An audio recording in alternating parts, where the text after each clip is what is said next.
Hello everybody, Cadenator here. Have you ever played the game My Singing Monsters Playground?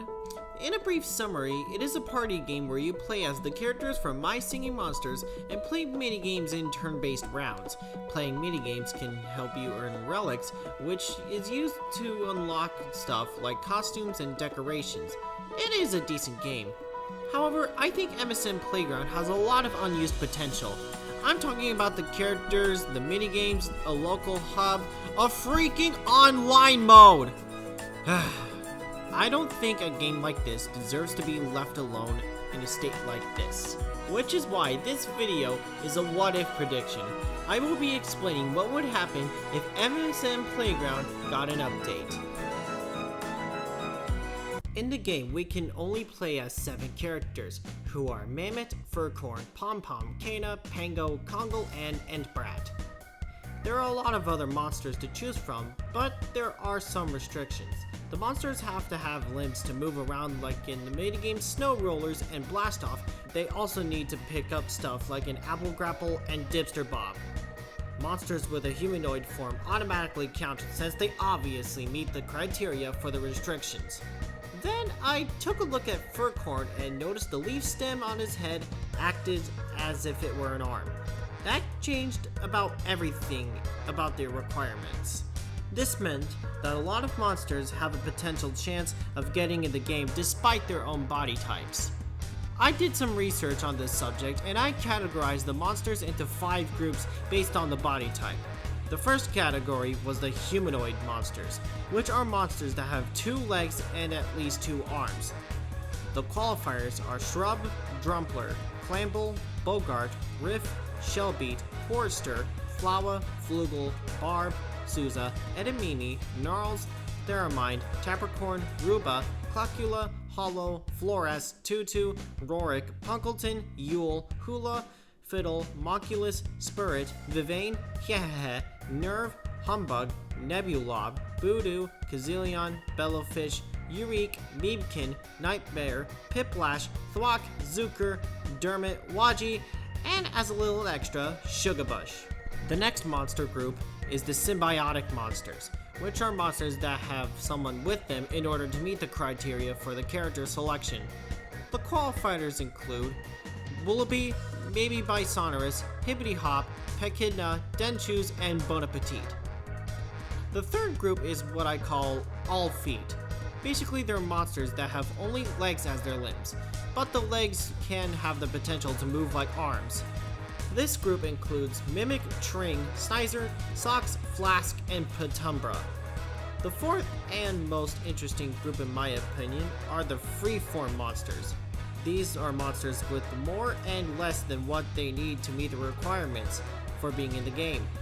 For example, Furcorn would be a freeform monster because of his lack of arms, but the leaf stems make up for it. The qualified monsters are Octopus, Ziggurat, Pongping, Dromedary, Tusky, Gloptic, Zeister, Enchantling, Gajube, Strombonin, Anglo, Bazinga, Weasel, Araculele, Venshin, and Zenth.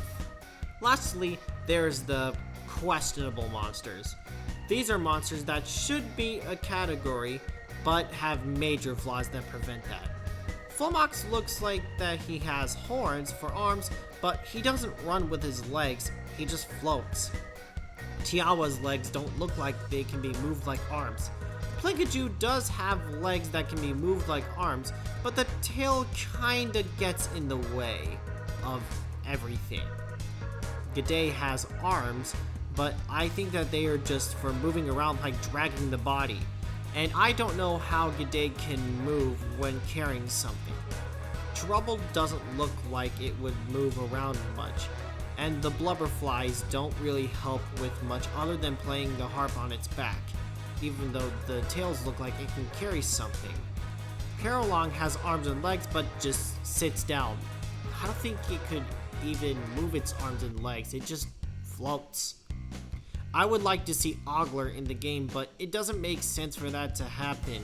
Including Teeter Totter in that same situation. I just think that they would be great as playable characters, but I don't think that they will due to the lack of requirements. Astropod has arms and feet to carry stuff and a slug body to move around, but I don't know how that movement would work. Even if Pixelotto's legs moved like arms, they are way too small. Blipsqueak literally has no hands, they're just strobe lights. And Screamuse flippers would move very weirdly. With this info, we would have at least 78 playable characters, 88 if you include the questionable characters. And as a bonus, I think it would be nice if they were all unlockable in a certain way, like how you can unlock them with relics like the fire monsters in the original game. Or you can unlock them by playing minigames against them, like how you would unlock characters in Super Smash Bros. Ultimate. I'm not expecting for all of them to get in the game. This is just a list of qualified characters.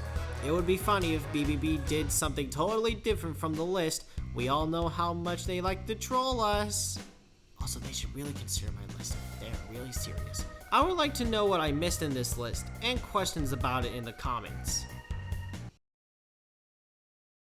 According to obvious statistics, there are a total of 25 minigames, 15 free-for-all games, 5 2 vs 2 games, and 5 3 vs 1 games. And there are 6 islands for these games to take place in. Plant Island and Celestial Island have 6, Earth Island has 4, Cold Island has 5, Water Island has 3, and Air Island only has 1. Man, that's sad.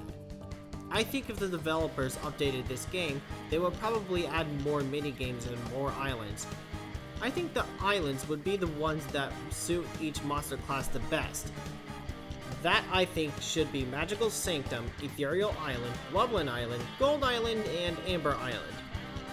So we would have 25 more minigames matching the type of minigames we already have. I made a few demonstrations of these minigames. The first one I came up with is called Beam Walker. It's a free-for-all game that takes place on Ethereal Island, and what you have to do is walk on a branching path made of steel. You have to find your opponent and knock them off the beam using the gladiator pads, or whatever those weapons are called. The last one standing wins. Another one that I came up with is called Sap Sling. It's a 3 vs 1 game that's in Amber Island. 3 players have to throw sap at the 4th player, who has to dodge all the sap for 60 seconds. If the target player gets hit 3 times, then it's game over for them. I don't really have any other ideas for minigames, but I would like to see your suggestions in the comments. Now on to the best and final part of this theory. Now everyone wants to have an online mode for every party game, so I came up with a fancy idea. When you are in the Wub Hub, the place you are in before you can play the tournament, you will see a house on the very right. I think that the house would be the best place to access the online lobby. So when you enter the house, you will be inside the online lobby, which for some reason looks like Magical Nexus. There you will see other players running around as the monsters they selected. You will also find a station for tournaments, which holds not just the standard tournament where only 4 players can compete at a time, but also other modes of tournaments. These tournaments are based on tournaments that I just researched online and thought it would be fun ideas. Inspiration, am I right? First is the bracket tournaments. Players will compete in groups of 4. The minigames will all be free-for-all games, so only 1 player can move to the next round. This will go on until the final 4 compete for the win. The second mode is the carousel tournament, which is basically like round robin. Sometimes it's really hard to explain round robin, so I'm gonna put this in simple terms. 6 teams of 4 players will be made. Every team will face each other for 5 rounds. In the first round, Team 1 will face Team 6, 2 with 5, and 3 with 4. The bracket will rotate the teams in a counterclockwise direction. This will happen so every team will face each other only once. Now there is a problem. The teams all have 4 players, and there are no 4 vs 4 minigames. I think that this mode can work if the developers can think of any 4 vs 4 minigames. I don't really have any ideas for now, so I'll let you guys decide in the comments. Also, I think it will be a fun idea to have Ghast as the monster host for the online, as Noggin is for the local. And yes, I know Ghast isn't on Magical Nexus, but, you know, it would still be cool. It would be a fun concept. Let me dream. And that is my prediction on an MSM Playground update. I hope that everything made sense in this video. Be sure to like this video and leave your thoughts in the comments below. Thanks for watching, and I'll see you in the next episode. See ya!